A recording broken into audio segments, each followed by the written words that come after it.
여성의 이름을 책의 이름으로 한 성경에 있는 책명이 두 가지가 있습니다. 뭐죠? 룻기하고 당연히 또 에스더. 네, 에스더 이렇게 두 개가 있습니다. 이 룻하고 에스더는 참 비교해봐도 완전히 어떻게 보면 상황이 다 반대예요. 그리고 또 우리에게 실생 안에서 줄 수 있는 교훈이 굉장히 또 아름다운 교훈을 많이 주고 있어요. 룻은 히브리 남편과 결혼했습니다. 그죠? 룻은 이방인이었는데 나오미 시어머니인 나오미하고 같이 따라온 이방 여인이었는데 유대인 보아스하고 결혼했어요. 그 에스더는 유대인이었는데 이방 남편과 결혼했어요. 왕, 그러니까 한 국가의 왕. 룻기는 이방인도 아브라함의 씨를 통해서 복을 받을 수 있다는 것을 나타내주는 거예요. 우리가 그죠? 그래서 이제 이런 걸 통해서 구약 시대에도 모든 사람이 하나님이신 게 맞구나. 특별히 이제 이스라엘의 하나님이시기도 하지만 룻기의 시간적인 배경은 사사기 시대입니다. 룻기는 민족적으로 배교한 시대에도 믿음을 지키며 신실하게 살았던 사람들이 어느 시대나 있다는 것을 보여주고 있습니다. 대부분의 사람들이 타락한 시대에도 하나님에 대해 신실하게 고귀한 믿음을 지킨 사람들이 항상 존재했던 겁니다. 근데 이 사람들이 이런 사람이 많지 않았던 거죠. 룻기는 모든 사람들이 믿음을 잃어도 다 잃었어요. 근데 끝까지 믿음을 지키고 모든 사람이 타락해도 순결을 끝까지 지키고 모든 사람이 열매 없는 삶을 살아도 풍성한 열매를 맺을 수 있다는 것을 보여주는 책입니다. 그리고 또 가정이 누구죠? 시아버지죠. 시아버지를 통해서 같이 가족이 다 이주를 했는데 거기서 시아버지 돌아가시지 남편 죽지 또 시동생이나 형인가요? 이분도 죽지. 그러니까 어떻게 해요? 가정이 해체되는 상황이었는데 그런 시대에도 끝까지 가정을 지키는 사람의 이야기가 나옵니다. 그래서 어느 시대에 딱 봐도 그 사람 입장만 들으면 당연히 뭐 지금 이 시대에서는 당연히 그러면 이혼할 만한 사유가 되는구나 이렇게 이해는 해줄 수 있지만 하나님이 원하는 건 그럼에도 불구하고 너는 믿음을 지키라는 거죠. 상대방이 잘해서 내가 같이 부부로 있는 건 아니거든요. 그렇죠? 우리는 하나님을 보고 부부관계를 유지해 갈 수 있어야 된다는 거예요. 잠언 31장 10절에는 이렇게 현숙한 여인에 대한 표현이 있는데요. 이렇게 나옵니다. 누가 현숙한 여인을 발견할 수 있느냐? 그녀의 값은 루비보다 훨씬 더 나갑니다. 보석보다 비싼 게 현숙한 아내를 만든 겁니다. 그렇죠? 저도 그렇고 우리 준우 형제도 그렇고 또 우리 요셉 형제도 그렇고 우리 누구죠? 요한이도 또 은국이도 은겸이도 다 이제 현숙한 아내를 맞았으면 좋겠습니다. 룻기서 3장 11절에 보니까 이 룻을 현숙한 아내로 표현하고 있어요. 한번 보겠습니다. 룻기서 3장 11절.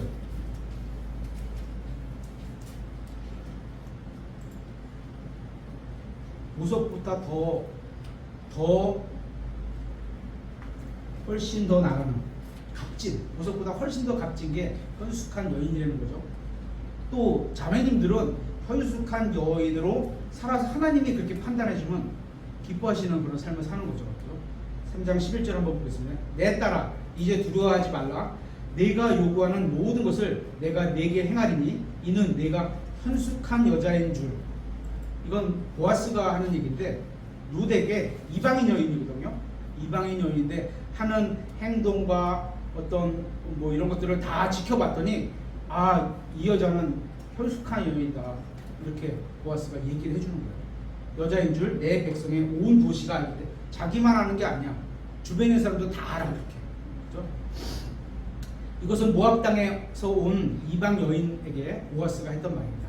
룻기에 나오는 보아스는 매우 뛰어난 인격의 소유자입니다. 이분은 예수 그리스도를 예표하는 인물이기도 해요. 멋있는 사람이죠. 이런 남편을 만나십시오. 그는 모세의 율법도 정확히 알고 지금으로 말하면 성경에 따라서 하나님의 뜻하시는 바를 정확히 알고 또 주님과의 개인적인 교제를 나누는 사람이었습니다. 그의 이런 성품은 동시대 사람들이 갖고 있던 하나님에 대한 무지, 하나님의 말씀에 대한 무지를 무지함과 그 사람이 대조를 이루는 거예요. 시대는 그럴지 몰라도 그렇지 않은 하나님의 사람들이 항상 있었다. 이렇게 보여주는 겁니다. 룻기는 구원의 진리를 보여줄 뿐만 아니라 세대주의적 교리도 잘 보여주고 있습니다. 저희가 그냥 뭐 표현적으로 이 세대주의라는 말이 성경에 있는 어떤 하나님께서 특정하게 이렇게 역사하시는 대상들을 그때 나누고 시대에 맞춰서 나누고 어떤 경륜이 바뀌는 걸 나누고 이런 큰 사건들을 이렇게 나눠서 보는 게 세대주의인데, 다른 데서는 세대주의라는 표현만 쓰면 되게 안 좋게 생각하는 것 같아요. 근데 성경은 제가 뭐 믿는 성경은 세대주의라는 표현을 안 써도 그냥 그렇게 믿을 수밖에 없는 거예요. 그죠? 굳이 뭐 세대주의적 표현 이러지 않아도 그냥 일반적으로 신구약 나누고 저희가 그죠? 이방인과 유대인과 또 교회를 나누고 이런 것만 봐도, 또 그리고 지금 교회 시대에 역사하시는 것과 이제 환란 시대에 역사하시는 것과 또 재림하셔서 역사하시는 것, 이런 것들이 큰 사건들이 딱 놓고 전체 성경을 보면 그냥 표현하기에 세대주의적 교리가 맞다 이렇게 표현할 수 있는 거죠. 유대 여인 나오미와 시어머니는 나오미입니다. 유대 사람이고요. 이방 여인 룻은 둘 다 친족 구원자를 통해서만 복을 받습니다. 친족 구원자라는 건 뭐냐면요, 망했어 어떤 집이. 근데 그 남편의 어떤 친척이 있으면, 친척이 부자야. 그러면 이 친척이 이 사람들을 이 남편의 부채와 남편의 씨를 이을 것까지 다 대기해서 안아주는 거야. 다. 그냥 내가 다 안겠다 이런 거예요. 근데 그렇게 아는 사람이 있죠. 이름이 뭐예요? 아무개 씨. 성경에 이렇게 나오잖아요. 아무개 씨라고. 아무개 씨라는 사람은 싫은 거야. 그게 이걸 다 받아오는 거 싫은 거예요. 예를 들어서 그 안에서 뭐 좋은 것만 가지고 오고 싶었겠지. 근데 하나님은 그렇게 원하신 거 아니에요. 이 사람들의 딸린, 예를 들어서 부채가 있건 재산이 많건 그거는 상관하지 않고, 또 결혼했지만 아이가 없는 사람에게는 아이를 또 낳아줘야 되는 그런 것까지 다 묶어서 다 받아들인 거예요. 나오미는 이 친족 구원자로부터 재물과 안전을 보장받습니다. 룻은 구원자의 사랑을 받고 그의 신부가 됩니다. 룻에 등장하는 중요한 인물이 6명인데요. 3명의 부유한 남자와 3명의 가난한 과부입니다. 첫째 부자는 엘리멜렉이라는 사람인데 일시적인 평안을 찾아서 하나님의 땅과 하나님의 백성을 떠납니다. 엘리멜렉이 누구죠? 시아버지, 주인공 이 룻의 시아버지가 되겠죠. 그렇게 그는 이교도로 가서, 그러니까 하나님의 땅에 기근이 들었어요. 그러니까 먹고 살 게 없잖아요. 근데 저쪽 소문을 듣기에는 저쪽 이교도들 땅에는 아직 먹고 살 게 풍요해. 왜냐면 비가 안 오고, 여기는 안 오고 거기는 올 수도 있잖아요. 그러니까 그쪽으로 가족들을 다 데리고 떠난 거예요. 그래서 이교도 가운데서 죽었습니다. 이게 안타까운 거죠. 둘째는 가까운 친척 아무개였습니다. 4장 1절에 나오는 아무개. 그의 이름은 하나님의 말씀이 성경에 기록도 되지 않았습니다. 아쉬운 거예요. 딱 그때 한 번 했으면 하나님의 말씀에 기록이 될 수 있는데 그 타이밍을 놓친 거예요. 그죠? 우리가 살아가면서 이런 타이밍들이 여러분 각자에게도 다 주어질 거예요. 그죠? 하나님이 기뻐하실 때가 언제다는 걸 딱, 이거 맞다! 딱 마음에 떨림을 주고 이거 내가 하기를 원하시나 보다 이런 생각이 들면요, 해야 됩니다. 성경 말씀에 위배되지 않는 거라면 해야 됩니다. 그죠? 근데 이 사람은 안 했어요. 그는 자기중심적이고 이기적인 사람이었고 부자였고 오직 자신의 재산만 중요하게 여기는 사람이에요. 돈을 갖고 들어오는 건 좋은데 내가 책임져야 할 거는 갖고 들어오길 싫어하는 사람이었죠. 그래서 하나님에 대해서는 가난한 사람인 겁니다.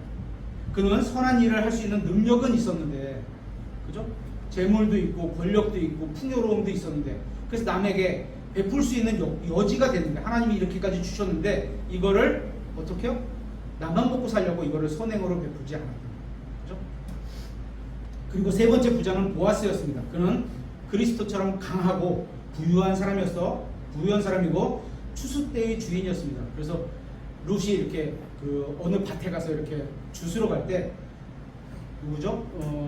보아스가 그 일하는 사람들한테 좀 흘리라 이렇게까지 얘기했죠. 좀 더 주워갈 수 있게. 그죠? 그는 친족의 구원자였고 또 신랑이었으며 룻과 나오미를 사랑했기 때문에 그의 필요를 채워주고 있었습니다. 우리는 룻기를 읽으며 풍족하게 그 고향을 떠나서 빈손으로 돌아온 나오미를 만나게 됩니다. 그녀는 하나님과 하나님께서 지정해 주신 장소를 떠나서 왜 남편을 따라서 떠났잖아요. 그죠? 남편과 아들들과 기쁨을 다 잃어버리고 다시 고향으로 돌아오게 됩니다. 나오미의 며느리인 오르바, 룻도 며느리고 오르바가 며느리인데 오르바는 자신의 방식대로 인생을 계산해 보고서 떠난 사람입니다. 그죠? 처음에는 룻이 하는 말 듣고 나도 그렇게 갈까 그랬다가 아닌 것 같아. 그래서 일단 자기 길로 갑니다. 그 이후에 그는 성경에서 기록이 없습니다. 그죠? 나오미의 또 다른 며느리는 룻. 룻은 자기 조상 때부터 섬겨온 모압 신을 버리고, 그죠? 아브라함도 마찬가지야. 아버지가 우상 숭배를 했지만 버리고 하나님께로 떠난 사람이거든요. 이도 마찬가지죠. 이교도 가족과 고향을 버리고 참되고 살아계신 하나님께로 돌아온 이방인 여자입니다. 대단한 거죠. 룻은 자신을 구원할 수 있는 사람 앞에서 이방인으로서 겸손하게 엎드리고 궁유를 구합니다. 궁유를 베풀어 달라고 구하지 않는데 궁유를 막 주시나요? 생각해 보세요. 아니요. 용서를 구해달라고 하지 않았는데 용서를 주나? 누가 용서해 주나요? 아닙니다. 그죠? 하나님하고의 관계성도 이래야 돼요. 그래서 내가 죄인이라는 걸 고백을 해야 되는 거예요. 그냥 하나님이 궁율이 많으시니까 너네 다 궁율로 줄게, 용서해 줄게, 다 이러지 않으신다는 거예요. 그죠? 룻은 자신을 구원할 수 있는 사람 앞에서 이방인으로서 겸손하게 엎드렸습니다. 그는 자신의 구원자에게 온전히 순종했고 결국 구원자는 값을 치르고 자신의 신부를 만나게 됩니다. 이 이방인 여인은 유대인의 말, 보아스가 했던 말, 또 나오미가 했던 말을 다 받아들였어요. 그죠? 우리 성경 기록이 이방인을 통해서 기록이 된 거잖아요. 그죠? 아니, 유대인을 통해서, 유대인들의 말을 통해서 기록된 게 성경 기록이라 이거를 적용하자면, 영적으로 적용하자면 하나님의 말씀이 유대인들의 입에서 통해서 나왔고 그거를 다 수용했다는 거죠. 룻기에는 아름다운 상징들이 많이 있습니다. 룻기의 이야기는 보아스와 룻 사이에 아기가 태어나는 것으로 끝을 맺습니다. 룻기는 사사시대에서 다윗까지를 연결해 줍니다. 룻은 결국 다윗의 조상이 되었습니다. 그죠? 이방인인데, 그러니까 룻기나 이런, 그러니까 예수 그리스도의 조상에 이렇게 딱 그 연역을 쫙 보면 와, 이런 사람이 여기에 들어갈까? 이렇게 사람으로서 생각할 때는 그런 사람들이 꽤 많아요. 생각보다. 그죠? 보아스는 여리고성의 창녀였던 라합의 아들이었고, 찾아볼까요? 마태복음 1장 5절.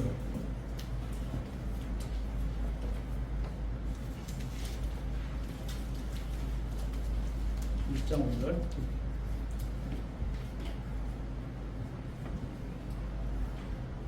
살모는 앞에 구약에 안 나온 이름이죠. 이분은 살모는 라합에게서 보아스를 낳고, 보아스는 룻에게서 오벳을 낳고, 오벳은 이새를 낳고, 이새는 다윗 왕을 낳고, 다윗을 낳게 되는 계보에 들어가게 되는 거예요. 그렇죠? 그러니까 보아스는 여리고성의 창녀였던 라합의 아들이었고, 따라서 우리는 다윗 조상 중에 모압인, 이방인 룻도 있다는 거죠. 또 다말, 가나안 사람 다말. 누구죠? 다말? 다말 누구죠? 다말. 그거 안 나요? 시아버지. 그래서 있다는 사실을 성경에 기록되어 있는 것도 알 수 있습니다. 그러니까 이게 어떻게 보면 사람으로서 봤을 때는 깨끗하게 만들어야 될 족보를, 그래야지 예수님이 위대하게 보일 텐데 있는 그대로를 다 적어주시고.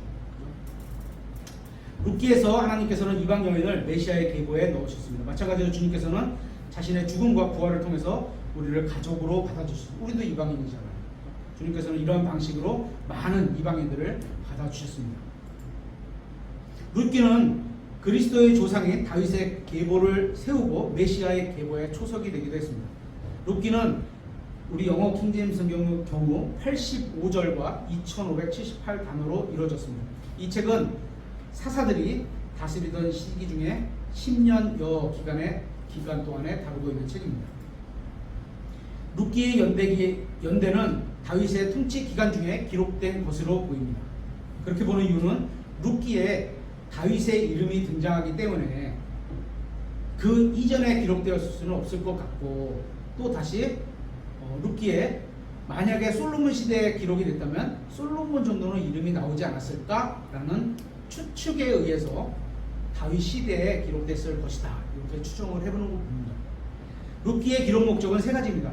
다윗의 계보를 추적해서 예수 그리스도의 계보에 이르는 메시아의 계보의 디딤돌을 놓는 거고, 둘째는 사사시대에 이스라엘 내부에도 희망이 있었다는 겁니다. 사사시대에는 결국 전부 다 암울한 걸로 끝나버렸는데 그 내부에도 희망이 보인다는 거죠. 또 세 번째는 혼인에 대한 바른 태도를 보여주기 위함입니다. 이 혼인에 대한 바른 태도 중에서 이제 보아스하고 이 룻이 어떤 대화하고 서로에 대한 어떤 감정을 나누고 막 이런 게 있었지만 진짜 건전하게 둘이 만나는 거였잖아요. 그죠? 그리고 또 보아스는 이 룻과 나오미를 자기 계보 속으로 안으려고 마음을 먹었는데도 불구하고 법에 의하면, 하나님의 법에 의하면 나보다 더 가까운 친족이 있으면 그에게 우선권을 줘야 된다는 게 있는 거예요. 그래서 누구에게 물어봤어요? 아무개에게 물었습니다. 아무개에게 물었던 게 뭐예요? 여기 누구누구의 아내와 누구누구의 아내, 그러니까 며느리 둘이 있는데 이 사람들이 누구의 가족이다, 이들을 안겠느냐. 근데 아무개는 아니 난 싫어, 이렇게 됐던 거죠. 룻기의 핵심 구절은 두 구절인 것 같습니다. 룻기 1장 15절 한번 찾아보겠습니다. 멋있는 말이지. 이방인이 했던 말 중에서는 아마 굉장히 멋있는 말 몇 번째 안에 속할 겁니다. 룻기 1장 15절. 그녀가 이르되 보라, 내 동서는 자기 백성과 자기 신들에게 돌아갔으니. 갔어요. 그죠? 오르바, 너도 내 동서를 따라 돌아가라 하매, 어머니 입장에서는 그래도 서운하지 않은 거죠. 아쉽긴 하지만 서운하지 않았을 수 있는 거죠. 그게 일반적이라고 생각했으니까. 16절. 룻이 이르되 나더러 어머니를 떠나거나 어머니를 따르지 말고 돌아가라 강권하지 마소서. 어머니께서 가시는 곳에 나도 가고. 그죠? 이거 우리나라 옛날 말에 들어가면 뭐가 된다 그러죠? 그 집 뭐가 돼서 그 집 뭐가 돼서 떠나지 말고 죽을 때도 거기서 죽어라, 이런 옛날 표현에 그런 게 있잖아요. 그죠? 나도 가고 어머니께서 묵으시는 곳에 나도 묵으리다. 어머니 백성이 내 백성이 되고. 마음 자세가요, 완전히 진짜 어머니에 관련된 거에 그냥 일치하고 살겠다, 이런 마음 자세예요. 마지막으로 또 어머니의 하나님이 내 하나님이 되시니. 하나님이 내 하나님이에요. 어머니 하나님이 어머니 하나님 되는 게 아니고 어머니 하나님이 내 하나님이에요. 그죠? 4장 10절은 이렇게 되어 있습니다. 또 내가 말론의 아내 모압 여인 룻을 사서 내 아내로 삼고 그 죽은 자의 상속재산에 근거하여 그의 이름을 일으켜 죽은 자의 이름이 그 형제들 가운데서 그 처소의 성문에서 끊어지지 않게, 그래서 자녀를 놔준다는 그런 의미죠. 한 일에 대해서도 너희가 이날 증인이니라.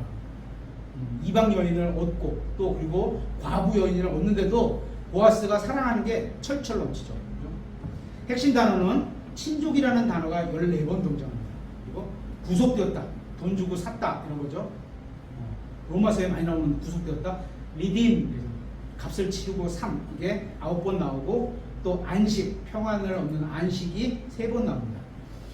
1장부터 간단하게 살펴보겠습니다. 1장에 나오는 핵심 인물의 성격을 간단하게 보겠습니다. 엘리멜렉과 또 그의 아내인 나오미와 그의 두 아들인 말론과 기론은 하나님께서 기근을 통해 내리신 심판을 받아들여 회개하지 않고, 사실 거기서 하나님 비를 주세요 이랬어야 되는데, 우리가 잘못한 것을 용서하시고 비를 주세요 이렇게 했어야 되는데 그렇게 안 하고 그 땅을 떠나버립니다. 그들은 죽음이 두려워 도망갔지만 하나님께로부터 육신이 멀어지면 어떻게 되는 거예요? 마음도 멀어지게 되는 거예요. 그죠? 하나님이 정해주신 그 땅에서 계속 살았어야 되는데, 어쨌거나 그거 멀어지면 어떻게 돼요? 마음도 멀어지고, 마음 멀어지면 어떻게 해요? 죄와 가까워지고, 그러면 죽음이 가까이 다가오는 거죠. 그죠? 엘리멜렉의 문제는 주님의 뜻을 구하지 않고 모압 땅으로 이주했던 겁니다. 이게 참 어려워요, 사실. 이게 굉장히 어려워요. 저도 잘했다 잘못했다가 아니고, 인생의 기근이라고 생각하는 어떤 시기가 있었어요. 그래서 그 기근을 이런 말씀으로 책을 저도 많이 봤으니까 응답을 받고 떠나야 된다. 춘천에 있던 그 사업에서 응답을 받고 떠나야 된다. 떠나라고. 그래서 월급이 11개월 나오고 한 4년 반이 안 나오는데도 계속 이 말씀 나도 듣고 가고 싶어요. 그런 마음으로 있는 거예요. 계속. 그러면서 뭐 일은 일대로 하죠. 집에는 계속 이제 동생한테 빌려가지고 생활비 쓰고 결론은 보증금을 다 털었지만 이런 마음을 하고 이런 말씀을 듣고 가고 싶어서. 근데 결론은 죄송하지만 저도 못 들었어요. 4년 반 있다 어쨌거나 회사가 다 나가게 되는 그런 상황이라 못 들었어요. 하나님의 뜻을 벗어나서는 참된 축복과 번영을 찾을 수 없습니다. 모압은 우상 숭배의 땅이고 세상을 상징하는 땅으로 보여집니다. 그곳은 하나님의 자녀들이 거하기에는 적절하지 않은 겁니다. 그렇죠? 이 가족이 모압에 머무르는 그들은 결코 하나님의 축복을 기대할 수는 없었습니다. 이제 엘리멜렉은 죽었고 그의 아들들은 이방 여인들과 결혼을 했는데 그것은 하나님께서 금하신 일이었습니다. 그 당시에는 그랬어요. 결국 그들도 죽었습니다. 아들들도 다 죽었어요. 세 남자의 불순종으로 인해서 세 과부만 남게 되었습니다. 우리는 1장을 통해서 나오미의 슬픔을 볼 수 있습니다. 10년간의 끔찍한 기간이 지난 후에 그녀는 이렇게 비참한 생활에서 이제 베들레헴으로 가야겠다. 베들레헴이 뭐죠? 의미가 빵. 베들레헴이 의미가 빵이에요. 빵집, 이게 베들레헴이요. 빵집으로 돌아가야 되겠다. 먹을 것이 하나님께서 먹을 것을 주시는 그 빵집으로 돌아가야 되겠다. 이렇게 판단했습니다. 하지만 그녀가 고향으로 돌아가고자 한 이유가 주님 앞에서 회개했기 때문이 아니라 먹을 것을 찾아서 간 겁니다. 좀 아쉽긴 하죠. 그죠? 그래도 하나님이 못된 것 이러지 않아서 잘했다 그러죠. 그죠? 세 여자는 인생의 갈림길에 서게 되었습니다. 이제 이들은 자신의 운명을 스스로 결정해야 했습니다. 그죠? 누가 결정해 주는 거 아니에요. 이들은 자신의 운명을 결정해야 하는 모든 사람들을 상징합니다. 각자가 다, 우리도 다 어떤 상황에서 이거 결정하고 어떤 상황에서 이렇게 결정하고 다 그러잖아요. 합리적인 여자였던 나오미는 시어머니는 합리적이죠. 고국으로 돌아가기로 결정했습니다. 하지만 그녀는 며느리들을 무상 숭배하는 곳으로 돌려보내려고 했던 게 좀 아쉬운 장면이긴 합니다. 그녀는 재산도 집도 남편도 아무것도 없었습니다. 그녀는 자신의 모든 불행에 대해 하나님을 원망하게 됩니다. 나오미는 한 번도 자책하지 않고 남편을 원망하지도 않았습니다. 자신의 죄로 인해 이 모든 일이 일어났다고 고백하지도 않았습니다. 하나님께서는 그녀를 내버려 두지 않으시고 사랑으로 품어주시고 돌아오도록 허락하셨습니다. 나오미는 가난한 사람들이 영구적으로 재산을 상실하지 못하게 막는 이스라엘의 법을 잊고 살았습니다. 왜냐하면 이게 그 이스라엘 안에 살고 있었다면 누군가가 얘기해 줬겠죠. 7년에 한 번 자기가 땅을 누군가에게 담보로 잡혀갖고 돈을 빌렸다면, 그죠? 또 뭔가를 빌렸다면 7년 동안 갖고 6년 동안 갖고 7년째 되는 애는 풀어줘야 되는 게 이스라엘의 법이잖아요. 그죠? 근데 이거를 모르고 있던 거죠. 그죠? 희년에는 그 7년이죠. 가난한 사람이 일시적으로 박탈당한 재산을 다시 찾아올 수가 있습니다. 땅이 하나님 거였기 때문에 이 땅을 담보로 가면 7년 있다 돌려줘야 돼요. 그래서 1년 있다가 돌려주게 될 수도 있고 6년 있다 돌려주게 될 수도 있고 그때마다 빌려주는 게 다르겠죠. 또한 율법에는 친족 구원자에 관한 조문도 있습니다. 만일 친족에게 아내가 없다면 과부와 결혼해서 과부가 속했던 그 가족의 이름이 사라지는 것을 막아줄 수도 있어야 됩니다. 나오미에게는 재산과 영향을 가진 친족이 있었지만 그에 대해 완전히 잊고 살았습니다. 그러니까 친척이 있었는데 친척에게 가서 구하지 않았던 거죠. 나오미는 하나님을 잊었고 하나님께서는 약속해 주신 축복도 하나님이 약속해 주신 축복도 모두 잊고 살았습니다. 오르바는 나오미의 첫째 며느리인가요? 둘째 며느리인가? 며느리인데요. 오르바는 나오미와 룻과 함께 하고 싶은 마음은 있었는데 결국 자기 고향으로 가보자 마음을 먹습니다. 오르바를 통해서 배울 수 있는 세 가지는 첫 번째, 구원받지 않고도 오랫동안 교회에 다닐 수 있다는 겁니다. 그죠? 두 번째, 그녀는 정직한 사람이 되고 싶었지만 실제로 그 마음에는 자기가 원하는 게 다른 거 있었던 거죠. 또 세 번째, 오르바는 베들레헴으로 가는 길에 절반쯤 왔지만 결국 모압으로 돌아갑니다. 그래서 이방인과 또 예수님을 믿지 않는 사람과 우리가 결혼하면 하나님이 기다리시는 거기까지 가기 전에 이게 얼마나 길지 얼마나 짧을지 우리는 모르거든요. 근데 거기까지 가는 길에 중간에 도태될 가능성이 많은 거예요. 그래서 아직 안 하신 분, 또 결혼을 생각하시는 분이 있다면 꼭 가급적 꼭 그죠? 예수님을 믿는 사람하고 하시기를 부탁드리겠습니다. 우리는 룻이 희생적인 여인이라는 사실을 잘 알고 있습니다. 룻기 1장 15절 한번 보겠습니다. 룻기 1장 15절. 그녀가 이르되 보라 네 동서는 자기 백성과 자기 신에게 돌아갔으니 너도 네 동서를 따라 돌아가라 하며 룻이 이르되 나더러 어머니를 떠나거나 어머니를 따르지 말라고 명령 돌아가라고 강권하지 마소서. 어머니께서 가시는 곳에 나도 가고 어머니께서 묵으시는 곳에 나도 묵으리이다. 어머니의 백성이 내 백성이 되고 어머니 하나님이 내 하나님이 되시리이다. 어머니께서 죽는 곳에 나도 죽어 거기에 묻힐 것이다.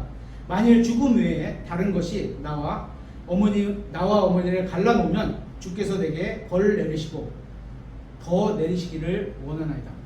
하나님을 두고 그만큼 확고한 거겠죠. 원하나이다 함으로 룻이 자기와 함께 가기로 결심한 것을 나오미가 보고는 그녀에게 말하기를 그칩니다. 룻의 상황은 오르바의 상황과 같았지만 결정은 달랐습니다. 똑같은 상황이죠. 그죠? 한 명은 나오미하고 같이 베들레헴으로 간 거고, 한 명은 나오미를 버리고 자기 옛날 고향으로 간 거고. 개인의 판단에 그가 처한 상황이 영향을 미치는 것은 사실이지만 문제의 본질은 마음의 상태에 있는 겁니다. 보이는 것은 여건이고, 야 이런 여건이고 이런 여건이고 여기가 더 나을 수도 있는 것 같고 여기가 이럴 수 있는데 실제적으로는 선택은 뭐야? 마음에 뭐를 갖고 사느냐가 중요하다는 겁니다. 사람의 충고를 듣고 조언하고 경고나 격리를 받을 수는 있지만 결정은 언제나 개인의 몫입니다. 구원의 문제도 마찬가지입니다. 누구도 다른 사람을 위해 생명과 죽음, 하늘과 지옥 중에 선택해 줄 수는 없습니다. 룻은 상황과 처지와 이득을 따르지 않고 바른 길을 선택했습니다. 보여지는 상황은 거기 가도 가난하게 살기 마찬가지였어요. 그죠? 하지만 바른 길, 하나님께서 정해주신 그 지역 안에서 하나님을 섬기고 가겠다. 이런 바른 길을 선택한 거죠. 그녀는 하나님께서 원하시는 것이 무엇인지 정확하게 알고 있었습니다. 룻은 같은 처지의 오르바의 잘못된 결정에 영향을 받지 않았습니다. 보통 그래서 친구를 잘 둬야 된답니다. 옆에 있는 친구가 못된 길로 가면 나도 못된 길로 휩싸이기가 쉬워요. 그런데 그 반면에 내가 올바른 길을 선택하면 이 사람도 올바른 길로 안내해 갈 수는 있는 거예요. 그렇죠? 그래서 친구를 잘 두는 게 필요합니다. 룻은 나오미를 사랑했지만 그것이 베들레헴으로 가는 결정적인 이유는 아니었습니다. 그녀는 하나님께서 원하시는 것이 무엇인지 정확하게 알고 있었습니다. 룻은 같은 처지의 오르바의 잘못된 결정에 영향을 받지 않았습니다. 룻은 나오미를 사랑했지만 그것이 베들레헴으로 가는 이유는 아니었던 겁니다. 이제 나오미의 처참한 귀향을 보게 됩니다. 아무것도 없이 부유하게 나갔다가 그냥 표현으로 거짓골로 집에 들어온 거예요. 그죠? 남편도 없고 자녀도 다 죽고 며느리하고 둘이만 돌아온 거예요. 그죠? 두 여자가 베들레헴에 이르렀을 때 도시 전체에 이들에 대한 소문이 무성했겠죠. 그죠? 아무도 이들을 도우려 하지 않았습니다. 이게 되나요? 안 돼요. 안 돼요. 그죠? 이러면 안 돼요. 하나님께서 원하시는 게 아니에요. 옆에 이웃도 잘 돌보고 살아야 되는 겁니다. 세상은 부자일 때는 친구가 되려고 하지만 어려울 때는 관심을 보이지 않습니다. 어려울 때 친구가 진짜 친구예요. 부자일 때는요, 그 돈 때문에 그거 같이 이용하려고 붙는 사람도 꽤 많아요, 생각보다. 룻은 생존을 위해 이삭 죽기를 하러 나갔습니다. 그녀는 상황을 탓하지 않고 주어진 일을 열심히 하는 사람이었습니다. 아니, 남편이 있다가 죽었는데 과부를 어떤 부자가 데리고 가서 살겠어요? 그죠? 그냥 세상 말로 보면 부자는 결혼 안 했던 더 젊고 더 뭐 예를 외모가 예쁘고 이런 사람을 데리고 살려고 하겠지, 세상적으로 보면. 그죠? 그러니까 어떻게 보면 기대감이 하나도 없을 수 있는데, 그래도 하나님이라는 그 하나님의 정하신 그 땅에서 하나님의 백성과 살겠다는 이 마음이 얼마나 멋있는 겁니다. 그러니까 하나님께 복 주실 수 있는 거죠. 나오미에게는 보아스라는 남편의 부유한 친족이 있었습니다. 찾아갔으면 아마 도와줬을 것 같아요. 룻은 보아스의 밭으로 가서 이삭 죽기를 시작합니다. 룻은 지역사회에서 자신과 시어머니에 대해 떠도는 험담이나 소문을 의식하지 않고 분명히 그랬는데, 거기서 말했대, 이런 거 하지 않고, 그런 거 하지 마세요. 그죠?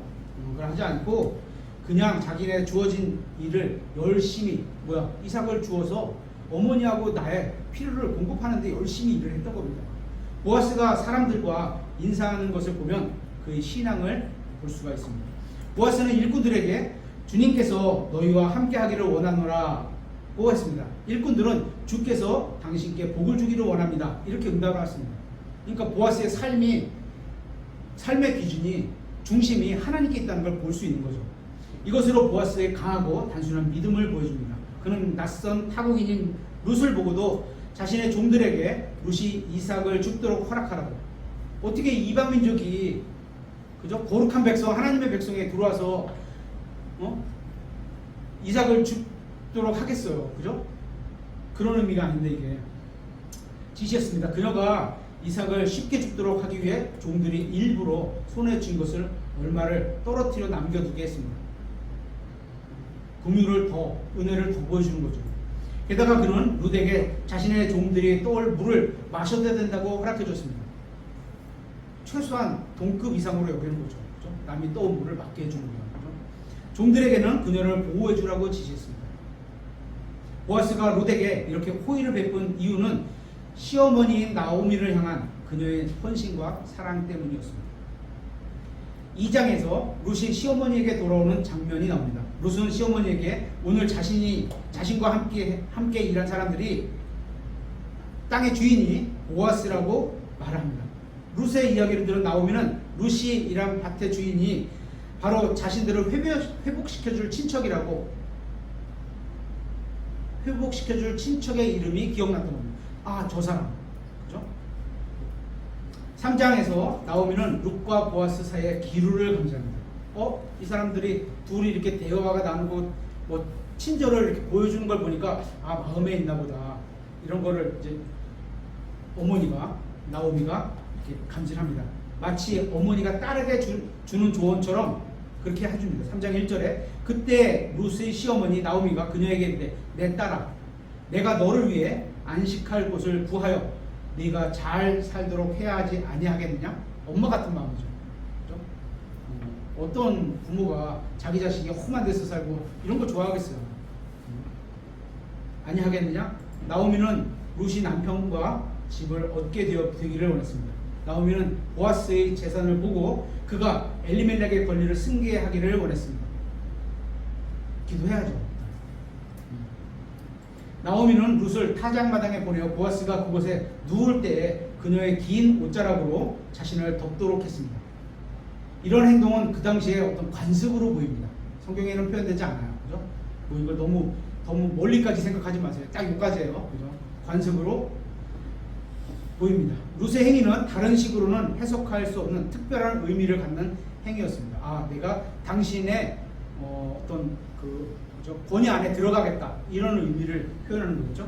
3장 3절에 그러므로 너는 몸을 씻고 기름을 바른 뒤 의복을 입고 타작마당으로 내려가되 그 사람이 먹고 마시기를 다 할 때까지 그에게 너 자신을 알리지 말며. 딱 마음과 몸을 준비해갖고 딱 내려가는 거죠. 나오미는 룻에게 몸을 씻으라고 했습니다. 보아스는 하늘에 속한 신랑 예수님의 모형이기도 합니다. 룻은 그리스도의 신부인 교회의 모형이기도 합니다. 교회는 유대인 중에서도 교회로 들어올 수 있고 이방인 중에서도 교회로 들어올 수 있고, 그렇죠? 그렇기 때문에 이 룻이 구원받을 수 있었던 것도 어떤 교회의 예표가 될 수 있는 거죠. 그리스도인들은 그리스도의 신부로서 주님의 재림에 동참해 함께 세상에 강림할 자들로 점과 흠이 없도록 룻처럼 반드시 깨끗하게 씻고 살아야 됩니다. 몸도 씻어야 되는데 제일 중요한 건 마음과 생각이에요. 마음과 생각과 의도가 지저분하면, 그죠? 아침에 똥이 되는 거예요. 그게 지저분하면 겉으로 아무리 예쁘고 아무리 이쁜 말을 해도 안 되는 거예요. 또한 나오미는 룻에게 몸에 기름을 바르라고 합니다. 이 기름은 성령님을 예표하는 것처럼 보입니다. 그죠? 우리는 주님을 기쁘게 해드리기 위해서 반드시 성령님으로 충만해야 합니다. 나오미가 룻에게 한 세 번째 명령은 의복을 입으라는 겁니다. 우리도 그런 성경 말씀에 신약 성경 있죠. 예수 그리스도로 옷 입고 이러잖아요. 그죠? 구원받아서 예수 그리스도로 옷 입고 이렇게 말하잖아요.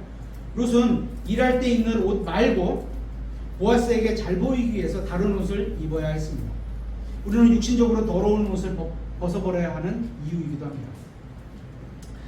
나오미의 대치 명령은 타작마다로 내려가라는 거였습니다. 타작마다는 껍질과 알맹이를 분리하는 것입니다. 탁탁 쳐갖고 이렇게 분리하는 거. 그런 거죠. 껍데기는 불 속에 던져질 것이고 이것은 겸손한 됨을 상징합니다. 그리고 그리스도 안에서 하나님과 완벽한 연합을 보여주기도 합니다. 알맹이만 갖고 있는 거니까. 마당은 룻이 보아스의 발밑에 머무르는 장소이고 기근과 죽음으로부터 엘리멜렉이 잃은 모든 것을 되찾아주겠다는 약속의 장소이기도 합니다. 타작마당에서 룻과 보아스는 약혼을 하게 됩니다. 룻은 다른 사람의 필요를 채워주기 위해서 보리를 6번 되어 받았습니다.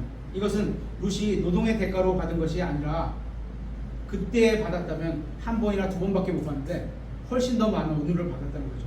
좀 마음도 표시가 되겠죠. 이거 타작마당에서 일어나는 일들은 주님께서 우리를 만나시고 우리가 영적 기근과 영적 죽음에서 잃었던 것들을 회복하는 그런 것을 보여주는 모형이기도 합니다. 보아스는 자신의 발밑에 누운 여자가 룻이라는 사실을 알게 되었을 때 즉시 그녀를 위로해 주었습니다. 우리는 재빨리 자신이 그렇게 한 이유를, 룻은 자신이 그렇게 한 이유를 설명합니다. 보아스는 이미 룻에게 선한 말을 한 적이 있었죠. 2장 1절에서 주께서 내가 행한 일에 보답해 주시기를 원하며. 누가 할 수 있어요? 보아스가 할 수 있는 겁니다. 그죠? 때가 안 됐고 또 아직 자기보다는 앞에 누가 아무개라는 더 가까운 친척이 있었고 하며 주 이스라엘 하나님께서 자신의 날개 아래로 의지하러 온 내게, 보아스의 날개 아래로 의지하러 온 내게 충분히 보상해 주기로 원합니다. 이방인이었는데 이런 표현을 한 거예요. 이 말을 들은 룻은 다시 보아스에게 돌아가 타작마당에서 그가 자신의 친족이라는 점을 밝히게 됩니다. 그래서 나오미를 알게 되는 거죠. 친족의 의무를 이행해 줄 것인지도 물었습니다. 확실하게 하고 가야죠. 그렇죠? 룻은 보아스가 보여준 친절이 일상적인 친절을 넘어서 자신에게 호감을 보인 것이라고 생각했습니다. 충분히 그렇게 보일만 했습니다. 그죠? 말은 안 했지만, 근데 이거는 그냥 그런 느낌이었지 실제로 그걸 표현해서 말로 답을 받아야 되는 거예요. 그죠? 룻은 나오미의 지시로 보아스에게 접근했지만 룻을 향한 보아스의 친절은, 그죠? 룻의 소망을 이루어줬습니다. 룻의 시도가 성공할 수 있었던 근본적인 원인은 보아스가 훌륭한 사람이었기 때문입니다.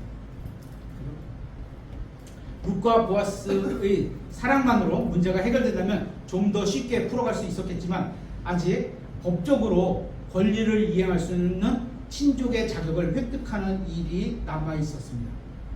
아무개입니다. 보아스가 죽은 사람을 대신하여 이 친족의 권리를 행사하기 위해서는 두 가지 문제가 남아 있습니다. 두 가지 문제. 이 두 가지 문제는 다음 시간에 살펴보도록 하겠습니다.